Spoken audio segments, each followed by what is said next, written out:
Okay, today we've completed the liberation by hearing, and so now we're going to begin looking at some other kinds of texts related to the bardo and assistance for the dying or dead. And so the first one we're going to look at today is called Nei Dren, spelled Neidren or Naydren. And the version that I'm using is one that I got from Vimala, and you have to order that separately. But in the information for next week is a copy of a Nei Dren. I'm not sure yet how much they're the same or different. We'll talk a little bit about that next week, however. So Nei Dren means guiding the deceased, and so the idea here is that similar to liberation by hearing, we're talking about how do we guide the deceased through the process of the bardo. So that's the basic idea. Now, it also requires a number of different things to help in doing this. And so we required to have, for example, a mandala of the 100 peaceful and wrathful deities or something like that. Here is a copy that I use for that purpose, which has the peaceful and the wrathful deities in separate sections as a part of that. You need an 8-petaled lotus, which I just printed off a copy from the internet and cut it out to use for that purpose. You need the name and or picture of the individual for whom you're doing this, and that is referred to in here as a name plaque. And so you know who it is that you're doing this for. You'll need a candle and a lighter as a part of that. You need incense. You need something with water. A vase is nice, but it's not absolutely required, but you do need some water for pouring as well as sprinkling, and so this is a convenient way to do that. But if you don't have one, a little bowl of water would probably work. Just be prepared that it might spill a little bit when you're doing those kinds of things. The way I do it, I use 3 different bowls that I have in order to keep things from getting water all over the place. And so one of them is for the melong or mirror. I have a melong that's maybe 2.5 inches, 3 inches around. And so in places it talks about the mirror, that's what it's referring to. I use a separate jar for the name. There's a place where you are to wash or cleanse the name plaque. And so I put it in a jar and I actually pour the water over the jar as opposed to getting it wet and maybe ruining it. And then we also have one, you need to have one for the actual burning. It's almost like a symbolic kind of a burning of the body, but in this case we're just burning the name plaque. But you need something to do that in so that you don't start a fire somewhere as a part of that. There is a wrathful torma offering, and so you need something like that. Wrathful one would be red. You can make a formal torma offering, and you can find things on the internet on how to do that if you haven't been through one of our classes on how to do it. Or you can do something really simple. I oftentimes use small crackers and a little bit of red food coloring to make a red one, and then just use a plain one for the white one for the peaceful deities. And so you need a wrathful torma, so a red one, and also a peaceful one for this practice. It says to use mustard seed, so if you get a little mustard seed and have that available, some sand, a haruka mandala, so this is a haruka mandala that we were using for this that we looked at before, mirror or melong that I mentioned, and I mentioned the jar for the name or picture that then gets placed upon the lotus, which becomes the support for that. And then you need the 8-petal lotus. So that's the list of the things that you need in order to do this practice completely. Now, like with a lot of other things, if you don't have some of these things, you can make do by substituting other things for any of these, or so just kind of work it out. But you would want to, if you're going to use something different, what you would want to do is go through the practice, read through the practice, and figure out what you're going to do when, so that you've got that. And just make yourself a few notes as a part of doing it in that way. So what I'm going to do now is I'm going to go through this. I'm not going to do the practice, but I'll go through it to describe the things. I'll read parts of it and give you a good idea of what the practice is like as an alternative to the liberation by hearing, reading all of that. And usually this practice is only done one time, but you could do it more times than that. In some cases, some sanghas will do this once a month for anybody who's died within the past month. And we're not just talking people, it could be animals and so forth as well, as a part of that. So it gives a brief paragraph about the preliminary preparation necessary, getting the substances together like I've just mentioned. It doesn't list all of those. You have to actually go through the individual instructions to find what all of those things are. But I find it helpful in order to prepare for one of these to have a list ready.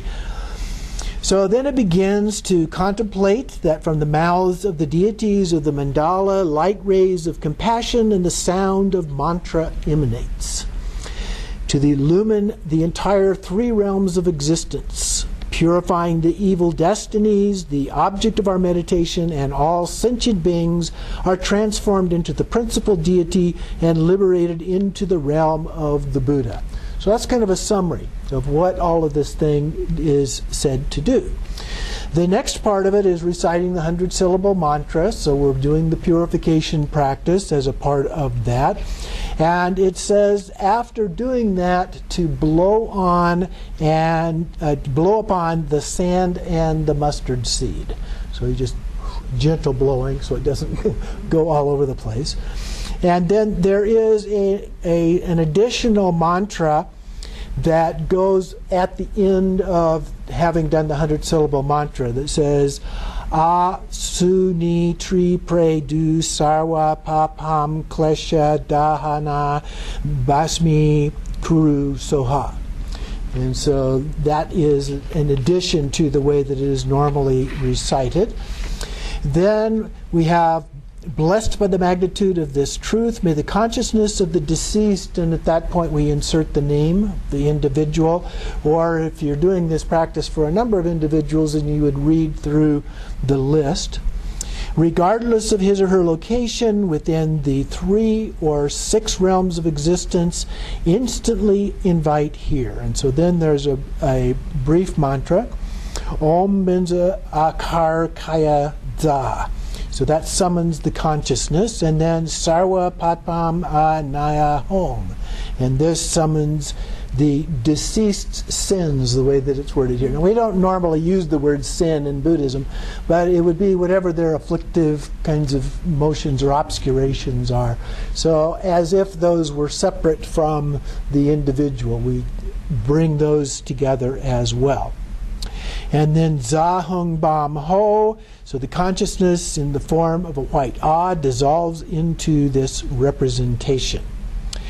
And then we actually circle the support with the tormas as we recite the following. So we're going in clockwise fashion in the beginning.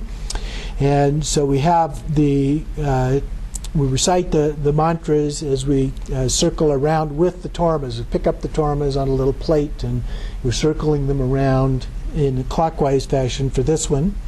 Om Sarva Bignan Nama Sarva Tathagata Bayo Bisho Mukhe Bahe Sarva Takam Udgate Saparana Emam Gaga Na Kam Grine Dam Balingta Soha 3 times.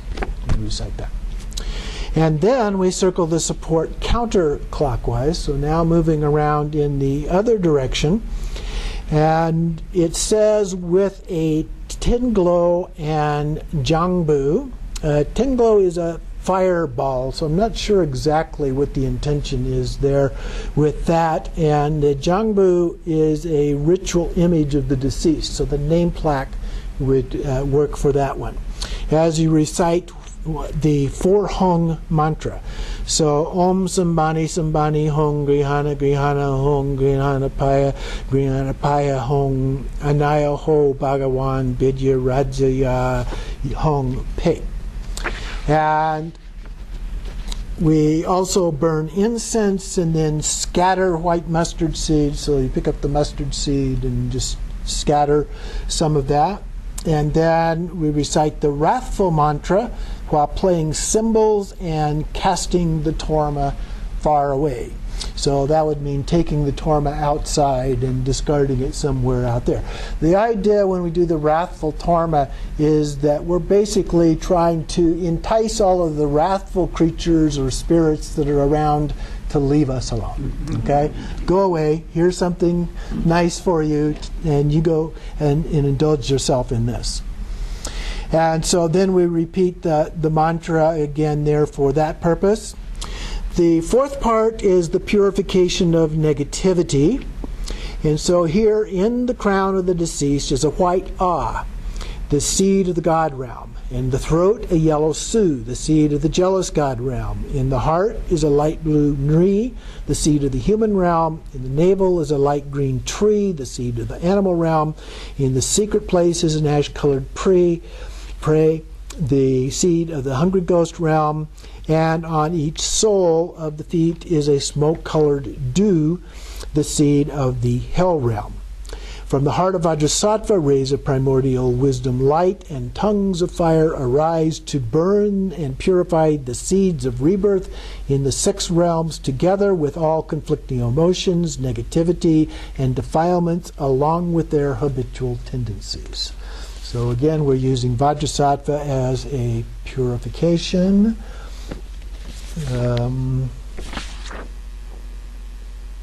Okay, I skipped a page. I forgot that this one's 2-sided here.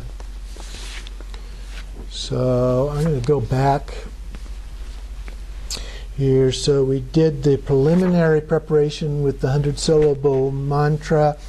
And then we have, this is divided into 13 sections. And so we cleanse and purify the support with 2 mantras here, followed by from the state of emptiness upon a lotus and a moon seat, the name plaque syllable Nri transforms into the physical body of the deceased just as they appeared in life. So we visualize that they are actually there with us. Part 2 is capturing the consciousness. So we meditate the hook of light rays from a hung at the heart. The consciousness of the deceased is captured. And then Namo, by the truth of the root and lineage lamas, the 3 jewels and the ocean of victorious ones, together with their entourages, by the truth of the deities of Lama Vajrasattva, who entirely purifies all evil destinies, by the truth of Samadhi, essence mudras, Dharani mantras, Gnostic mantras, and secret mantras. Find the right page here. Blessed by the magnitude of this truth, may the consciousness of the deceased, where we insert the name, regardless of his or her location, the 3 or 6 of this or the 6 realms of existence, instantly arrive here. We recite the 2 mantras, the Zahung Bam Ho, the Torma supports that we went through before, clockwise, the counterclockwise with the mantras there. And then, the part that we missed here, Namo, we light the incense. By the truth of the root and lineage lamas, the 3 jewels, the ocean of victorious ones, along with their entourages, by the truth of the Lama Vajrasattva, and who entirely purifies all evil destinies, by the truth of Samadhi, the essence, mudras, Dharani mantras, Gnostic mantras, secret mantras, by the blessings of the magnitude of this truth, all demonic and obstructive forces that interrupted their life while they were alive and would interrupt purification of the deceased's negativity. And as we do this, we spread mustard seed again. At the time of their death, be satisfied with this torma, again, mustard seed. Do not remain here, but go elsewhere. If you do not go, your heads will be shattered into 100 pieces by blazing wisdom vajras. And we scatter more mustard seed along with that. And then, while we burn the incense we already lit, so that was already burning, scattering the mustard seed as we go through those different places. And then we recite the wrathful mantra with the symbols and casting the torma away. And so we do that. And then part 4 is the purification of negativity.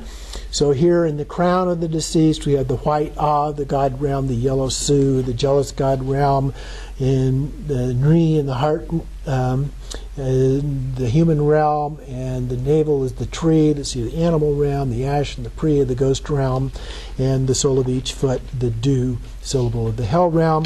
And then from the heart of Vajrasattva, the rays of primordial wisdom, light like tongues of fire arise to burn and purify the seeds of rebirth of the 6 realms together with all conflicting emotions, negativity, and defilements along with their habitual tendencies.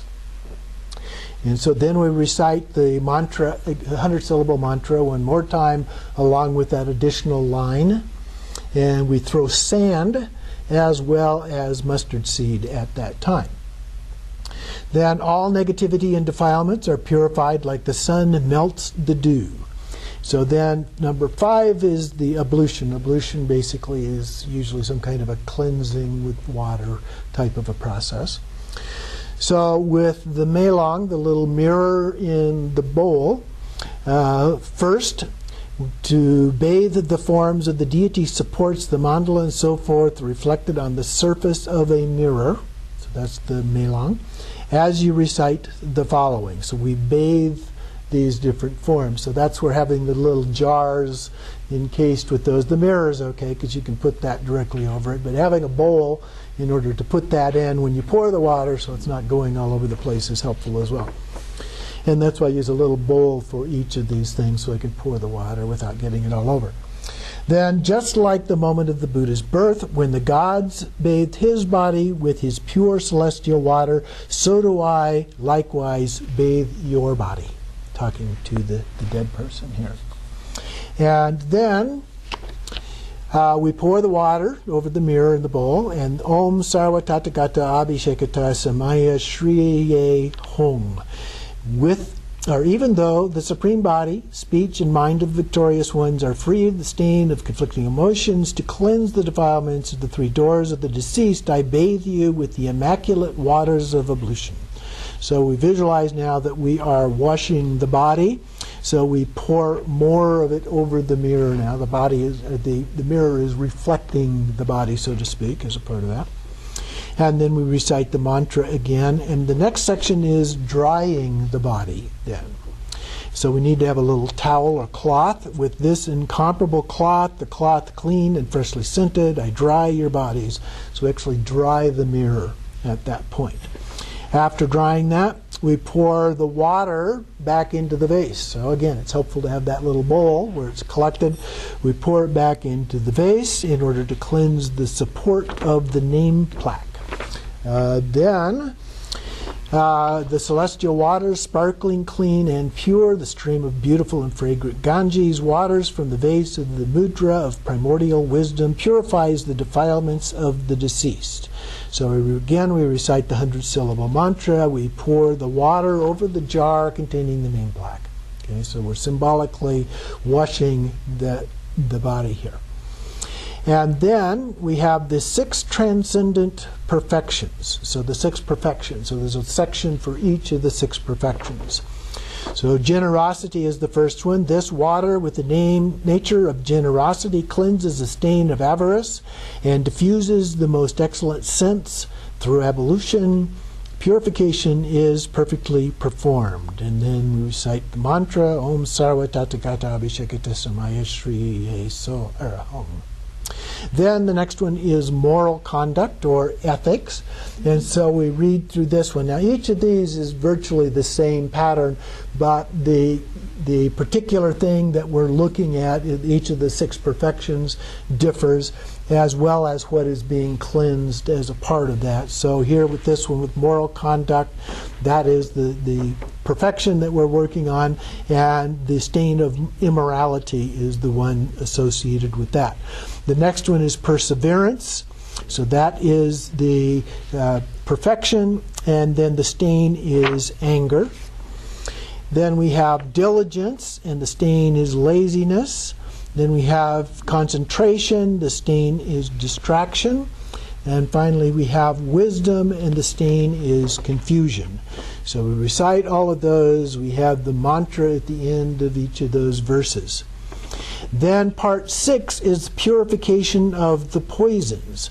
So we sprinkle the support, the lotus, with vase water. And so sprinkling, if you do have a vase, you just take the vase and you sprinkle it by flipping it like that. If you don't have a vase, you can just touch your ring finger in and just flip a little bit onto the flower.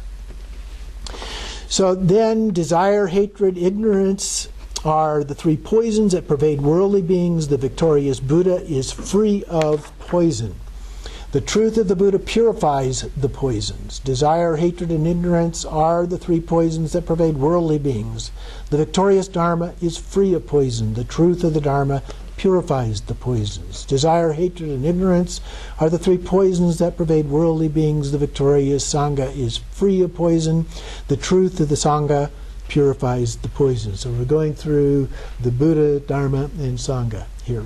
We're basically repeating each of these.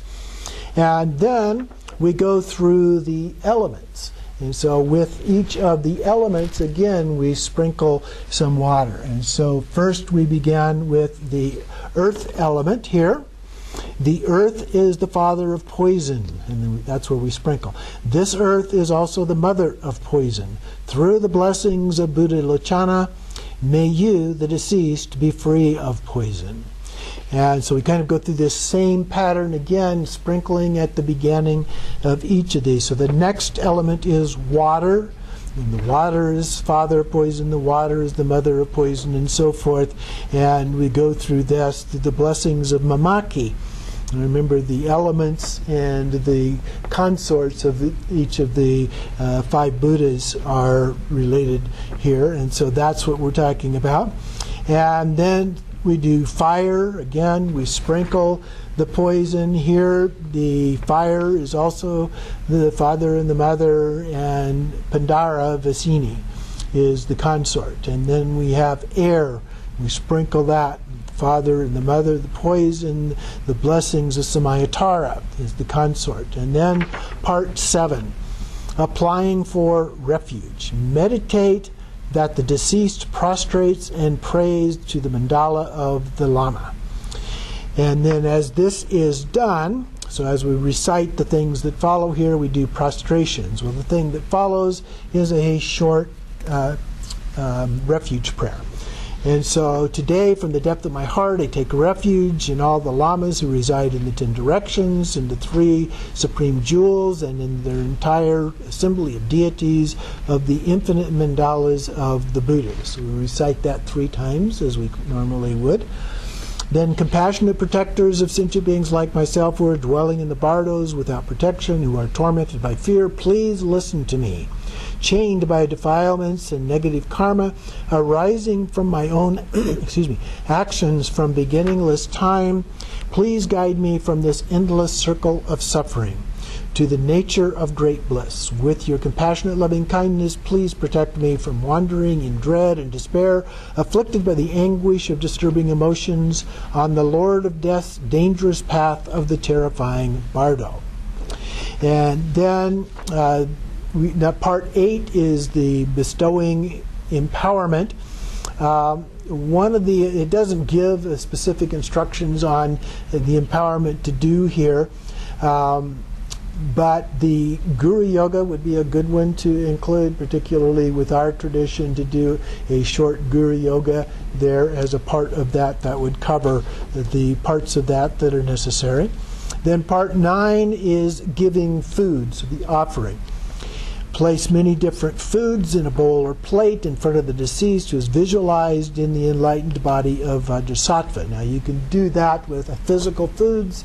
You can do it with symbolic foods like a couple of crackers or something like that, cookies, whatever you happen to have available. Or you can do it mentally by visualizing these things or some combination of those. And then Ram Yam Kam, Ram Yam Kam, Ram Yam Kam. Space becomes filled with exhaustless heaps of desirable objects. And then we bless and increase that with the mantra Nama Sarva Tathagate Bayo Bisho Mukhe Baya Sarvata Kam Utgate Saparana Imam Ga Ga Na Kam Soha. And then there are many different forms, sounds, scents, tastes, and tactile sensations that satisfy the sense I offer to you so that the state of Vajrasattva may be achieved. May there be continuously enjoyment of undefiled bliss and happiness. And again, the mantra that follows that in part 10 is the instruction on non-attachment to cyclic existence. Listen, deceased child of noble family, this body of physical aggregates endowed with the suffering of samsara and the secondary delusion of change and formation arises through karma and is maintained through karma. For that very reason, non-attachment is the power of the Lama and the three jewels. When the object of your faith becomes fully apparent to you, give rise to devotion, child of noble family. And then part 11 is showing the path. From here in the eastern direction is the pure realm of natural emanation, where the stains of the three levels of existence have been fully abandoned. Known as Abhirati, true joy. There resides the great Lama Vajrasattva along with his entourage of Buddhas and Bodhisattvas. At the very moment you think of him, no matter where you may be, if you give rise to devotion, you will see the face of the teacher. In a flash, your two defilements will be abandoned and you will become truly enlightened. Abandon any doubt and go there instantly. Number 12, part 12, we have is ejecting consciousness, or a form of poa here.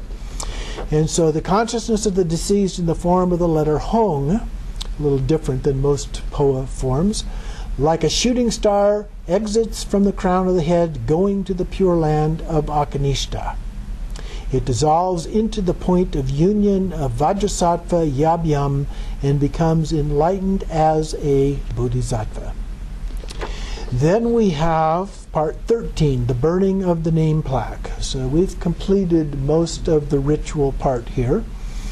So now we light the fire and burn the name plaque as we recite, from the hearts of the deities of the mandala arise light rays of primordial wisdom that purify all samsaric phenomena of the deceased's physical aggregates, elements, and sense field into the non-conceptual primordial pure space. And then Hong, in the heart of Dharmadhatu, fueled by the firewood, the aggregates, ego clinging, blazes the fire of primordial wisdom of transcendental knowledge.